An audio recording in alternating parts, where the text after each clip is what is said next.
மாண்புமிகு பேரவைத் தலைவர் அவர்களே, எனது மொடக்குறிச்சி சட்டமன்ற தொகுதிக்கு உட்பட்ட மொடக்குறிச்சி வட்டம் 60 வேலம்பாளையம் ஊராட்சிக்கு உட்பட்ட மலையடிவார பகுதியில் தொடர்பாக ஒரு முக்கியமான மக்கள் நலக்கோரிக்கையை பேரவையில் கவனித்துக் கொண்டு வர விரும்புகின்றேன். அந்த மலையடிவார பகுதியில் தற்பொழுது 200 குடும்பங்கள் பல ஆண்டுகளாக வசித்து வருகின்றனர். இக்குடும்பங்களில் பெரும்பாலானவர்கள் தொழிலாளர்கள் வர்க்கத்தை சேர்ந்தவர்கள், எளிய மக்கள் ஆவார்கள். அவர்கள் தினக்கூலி விவசாய வேலைக்கு சென்று வருகிறார்கள். அப்பகுதியில் போதிய வீட்டு வசதி இல்லாத காரணத்தால் வீட்டில் 2-3 குடும்பங்கள் மிகவும் நெருக்கடியான சூழ்நிலையில் வாழ்ந்து வருகின்றனர். அடிப்படை வசதிக்காக போதிய இடவசதி, சுகாதாரம், தனியுரிமை, குழந்தைகள் மற்றும் பெண்கள் பாதுகாப்பு அனைத்திலும் அவர்கள் மிகுந்த சிரமங்களை அனுபவிக்கிறார்கள்.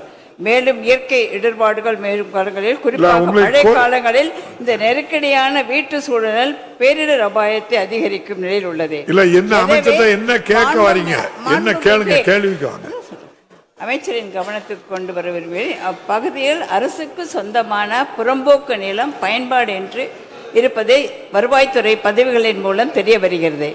அந்த நிலத்தை மீட்டு மனைகளாக ஒழுங்குபடுத்தி அங்கு வசித்து வரும் தகுதி வாய்ந்த குடும்பங்களுக்கு பட்டா வழங்கப்படுமானால் அவர்களின் நீண்ட நாள் கனவு நிறைவேறும்.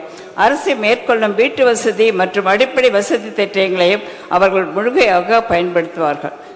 ஆகவே அவர்களுக்கு பட்டா ஏற்பாடு செய்து கொடுக்க மாண்புமிகு வருவாய் மற்றும் பேரிடர் மேலாண்மை துறை அமைச்சரை தங்கள் வாயிலாக கேட்டுக்கொள்கின்றேன்.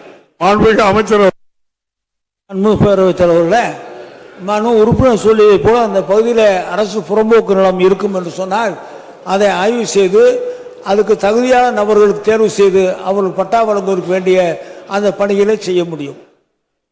மாண்புமிகு உறுப்பினர் OS மணியன்.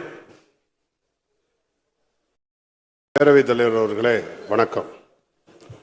புயல் பாதுகாப்பு மையம் என்பது கடற்கரை ஓரத்தில் வாழ்ந்து கொண்டிருக்கிற மக்களுக்கு பாதுகாப்பை தருவதற்காக அமைக்கப்பட்ட புயல் பாதுகாப்பு மையங்கள். இவை அமைக்கப்பட்டு கிட்டத்தட்ட 50 ஆண்டுகள் நெருங்கிவிட்டது. பல்வேறு கட்டிடங்கள் பழுதாகவும் பயன்படுத்த முடியாமலும் அது உயர்ந்த கட்டிடங்களாக இருக்கிறது. அதில் பழுதுபட்ட கட்டிடங்களை இடித்துவிட்டு மாண்புமிகு அமைச்சர் அவர்கள் புதிய கட்டிடங்களை கட்டித்தர முன்வர வேண்டும் என்று நான் பொதுவாக கேட்கிற அதே வேளையில் சிறுதலைக்காடு என்கிற என்னுடைய தொகுதியில் ஒரு மீனவர் கிராமம் இருக்கிறது. அது நாலா பக்கமும் கடல் நீரால் சூழ்ந்திருக்கிற தீவு போல இருக்கிற ஒரு பகுதி. அந்த ஊருக்கு சென்று வருவதற்கே 3 கிலோமீட்டர் தூரம் போக வேண்டும். அந்த மக்கள் பாதிப்பு ஏற்படுகிற போது மிகவும் சிரமப்படுகிறார்கள்.